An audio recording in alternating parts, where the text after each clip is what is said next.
My mom abandoned me as a kid, started a second family, and now wants my help to pay for my sister's medical bills. My parents had me at 16, they were both in high school. After I was born, my dad dropped out to work full-time and take care of me, so my bio mom could stay in school. Eventually, after finishing high school, she realized that motherhood wasn't for her and left my dad and me.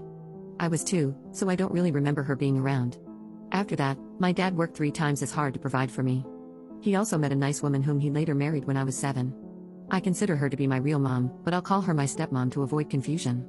My bio mom didn't contribute in any way, not even financially.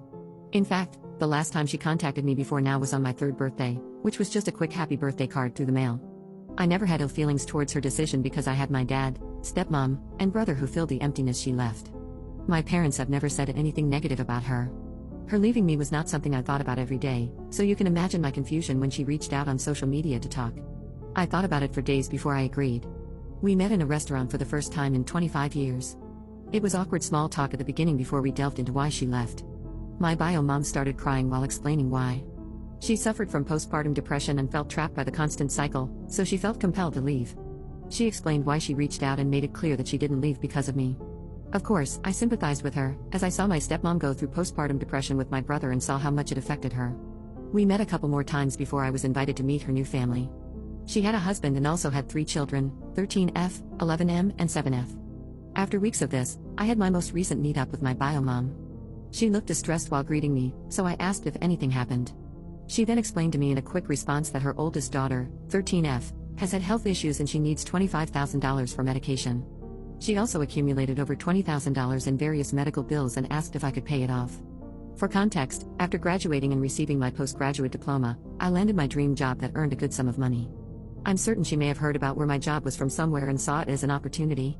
She gave me time to think about it, but it didn't take very long for me to text her saying no. I felt used and exploited.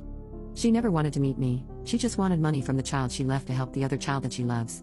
After giving her my response, I was soon bombarded with text messages from her husband telling me what a nasty piece of work I was, followed by more texts from my bio mom about how I'm so cruel for not helping out my sister due to my grudge against her. And then, to top it all off, I was getting some messages from family members from her side of the family questioning why I'm being so difficult. Update 1. I've learned more about what was happening in my bio mom's family. First of all, I questioned why she had 3 more children despite her postpartum depression. It turns out that she and her husband found out early on about the severity of their first daughter's illness. They had 2 additional children, 11M and 7F, as savior siblings for their oldest daughter's medical treatment, but neither of them were matches. How cruel is that? I've currently blocked her and her husband. I didn't go into this expecting to reconnect with my bio mom. That wasn't the plan. I already have a mom, and I didn't need another one. I just wanted to give her a chance to explain herself. I never wanted a mother-daughter bond, just to be cordial or friendly. My family supported me in meeting my bio mom, and I didn't blindside them. I'm happy with my own family and don't need her to complete it. It's not her leaving that bothers me, it's her current actions. But even through all that, I will sympathize with her only on the basis that she suffered from PPD. When my bio mom left, my grandparents and biological aunt stood by my dad. They raised me alongside my parents. They say she's always been mentally unstable and manipulative. I feel bad for my half-sister, but I can't give her the money. Sometimes I wish I had ignored my bio mom from the beginning.